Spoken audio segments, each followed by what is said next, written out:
नमस्कार दोस्तों, मेरा नाम है हर्षित मिश्रा और आप देख रहे हैं न्यूज़ क्रिक। ऋतुराज गायकवाड़ और सीएसके का हम सब जानते हैं कि क्या रिश्ता है। ऋतुराज गायकवाड़ वर्तमान समय में सीएसके के कप्तान हैं। 2024 में उन्हें धोनी के ऊपर कप्तान बनाया गया था। ऋतुराज गायकवाड़ ने कुछ ऐसा किया, आरसीबी के फैंस और ऋतुराज गायकवाड़ के फैंस, सीएसके के फैंस और सभी क्रिकेट के चाहने वाले मौज काट रहे हैं। ऋतुराज गायकवाड़ एक इवेंट्स में गए हुए थे जहां अचानक से उनका माइक बंद हो जाता है और हम सब जानते हैं सीएसके और आरसीबी की राइवलरी कितनी बड़ी है और कितनी खतरनाक है। कई सारे लोग मुंबई और सीएसके की राइवलरी बहुत बड़ी राइवलरी मानते हैं।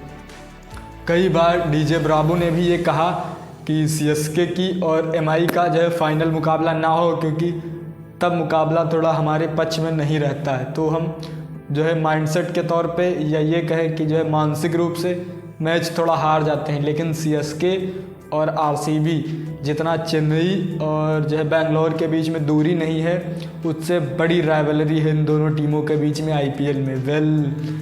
मैं आपको बताता हूँ मैं ऐसा क्यों कह रहा हूँ, क्योंकि अभी आईपीएल के मैचेस भी नहीं हैं और मैं जिस बारे में बात कर रहा हूँ वो है ऋतुराज गायकवाड़ एक इवेंट्स में गए हुए थे, जहाँ उनसे जो है इवेंट्स में किसी ने कुछ सवाल पूछा और वो उसका जवाब दे रहे थे और अचानक से ऋतुराज गायकवाड़ की माइक बंद हो जाती है। ऋतुराज गायकवाड़ एक दो बार पूछने का प्रयास करते हैं कि कैसे माइक बंद हुई, क्या हुआ, लेकिन जब तक कोई जवाब देता तब तक ऋतुराज गायकवाड़ ने साइड में बोला कि ज़रूर ये कोई आरसीबी का सपोर्टर रहा होगा जिसने मेरी माइक बंद की है।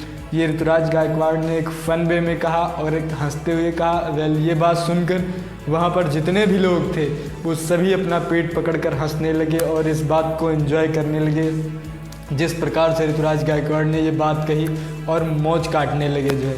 अब कई सारे जो है फैंस सोशल मीडिया पर सामने आ रहे हैं। कई सारे फैंस कह रहे हैं कि ऋतुराज गायकवाड़ भाई जो है अभी से ही आरसीबी को अपने दिमाग में रख रहे हैं। मुझे लग रहा है कि 18 मई की हार अभी भी जो है गायकवाड़ भाई के दिल में खटक रही है। कई सारे लोगों ने कहा कि सीएसके वाले आरसीबी को अपना जो है अपोजिट नहीं मानते हैं, अपनी राइवलरी उनसे नहीं मानते हैं, लेकिन दिमाग में हमेशा आरसीबी ही रहती है। कई सारे लोगों ने कहा कि आरसीबी के बारे में कुछ बोल दो, सोशल मीडिया फेम आराम से मिल जाता है, क्योंकि आरसीबी की फ़ैन बेस इतना बड़ा है कि वो किसी को भी रुला सकते हैं और किसी को भी हंसा सकते हैं।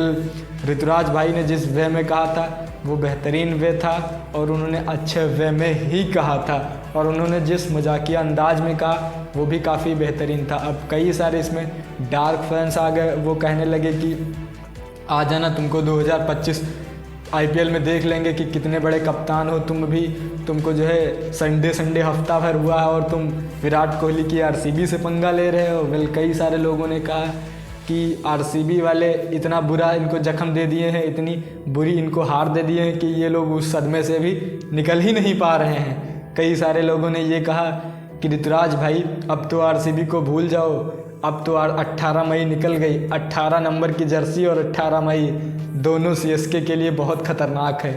कई सारे लोगों ने और ज़्यादा मौज काटी, तो ये लिखा कि हो सकता है भविष्य में ऋतुराज भाई कभी आरसीबी की ही तरफ से खेलो, तब उनके फैंस को क्या जवाब दोगे।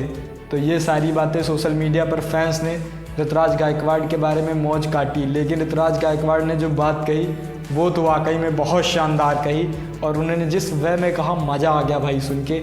सभी लोग वहाँ पे हंसने लगे क्योंकि मजाकिया वे में ही कहा था ऋतुराज गायकवाड़ ने। ऋतुराज गायकवाड़ ने कहा कि माइक उनका जब बंद हुआ तो उन्होंने कहा कि ज़रूर ये किसी आरसीबी के फैंस का ही कारनामा होगा, वही नहीं बर्दाश्त कर पा रहा है, या उन्होंने जो मजाकिया वे में कहा। आप लोग अपनी राय कमेंट बॉक्स में बताइए कि ऋतुराज गायकवाड़ के मौज काटने का तरीका आपको कैसा लगा आरसीबी के जो फैन बेस को पिंच करना। आप लोग अपनी राय कमेंट बॉक्स में बताइए। हमें दीजिए इजाज़त, सब्सक्राइब करिए हमारा चैनल न्यूज़ क्रिक। मिलते हैं आपको किसी नेक्स्ट वीडियो में किसी नेक्स्ट टॉपिक के साथ। नमस्कार।